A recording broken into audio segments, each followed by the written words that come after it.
18 मार्च की रात में थाना दुबग्गा क्षेत्र में एक ज्वेलर्स के यहाँ चोरी हुई, जिसका अभियोग 19 तारीख को थाना दुबग्गा में लिखा गया और एक दिन बाद ही उसकी गुमशुदगी भी लिखी गई, क्योंकि सर्राफ के घर वालों ने बताया कि वो उस दिन के बाद से लौटे नहीं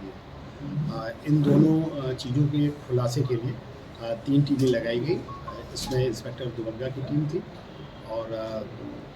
डीसीपी वेस्ट की क्राइम ब्रांच सर्विलांस टीम लगी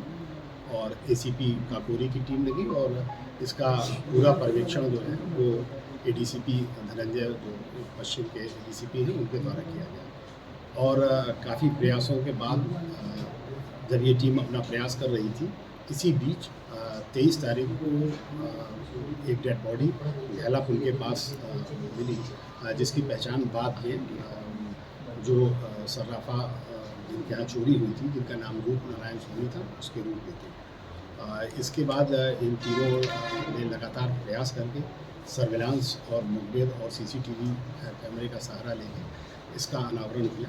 और इसकी अनावरण की शुरुआत उस चोरी से हुई। उस चोरी की एक सीसीटीवी फुटेज मिली, जिसमें कुछ चोर संदिग्ध जो थे वो चोरी करते हुए दिखाई दे रहे थे। इस चोरी की खास बात ये थी कि इस चोरी में कोई ताला नहीं तोड़ा गया था, बल्कि दुकान की ही जो चाबी थी ताले की, उसके द्वारा खोला गया था और चोरी की गई थी। इससे ये स्पष्ट था कि कोई ऐसा है जो रूप नारायण सोनी को जानता है। इस बिंदु पर भी जांच जारी थी और जब चोरी करने वाले 3 संदिग्ध पकड़े गए और उनसे पूछताछ कड़ाई से हुई, तो उन्होंने पूरी घटना को इकबाल किया और उनके द्वारा बताया गया कि उनकी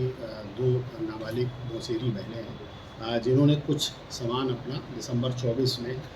रूप नारायण सोनी के यहाँ गिरवी पे रखा था और उसका कुछ पैसा भी उन्हें मिला था और उसके बाद उनको हर महीने कुछ ब्याज चुकता करना था। फरवरी के महीने का ब्याज चुकता न करने के बाद रूप नारायण सोनी द्वारा जो है इनको परेशान किया जाने लगा, इन लड़कियों को, और घर में आके 2-3 बार उसने काफ़ी हंगामा भी किया और इसी बीच उसका फ़ोन से भी वो लगातार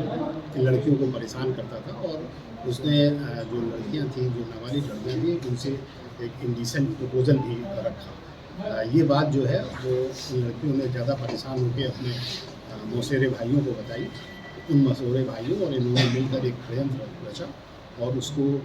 रूप नारायण सोनी को 18 तारीख फ़ोन से अपने घर बुलाया, जो कि दुबग्गा क्षेत्र में ही उनका घर था। और उसके बाद वहाँ पर जैसे ही वो पहुँचा, उसकी ईंट से जो है मार के हत्या कर दी। हत्या करने के बाद उसको जो है ये एक एम्बुलेंस में लेके ढैला पुल गए और ढैला पुल से उसको नीचे फेंक दिया और उसके जेब में जो चाबी थी, क्योंकि वो दुकान बंद करके सीधे आया था,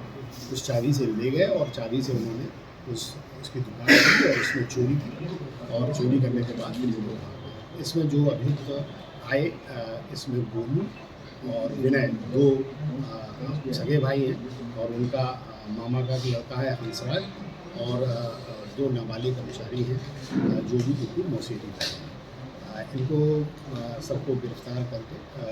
और बाल कर्मचारी जो हैं उनको विशेष न्यायालय में पेश किया जाएगा और इनको गिरफ्तार करके जेल भेजा जा रहा है 3 लोगों को। और जो बरामदगी हुई है इसमें करीब 5 किलो 207 ग्राम चांदी है और 143 ग्राम सोना है और जो वाला कत्ल जिससे उन्हें मारा था वो भी बरामद हुआ है। जो एम्बुलेंस से नारायण सोनी की डेड बॉडी को ढैला पुल ले गए थे वो भी बरामद की गई।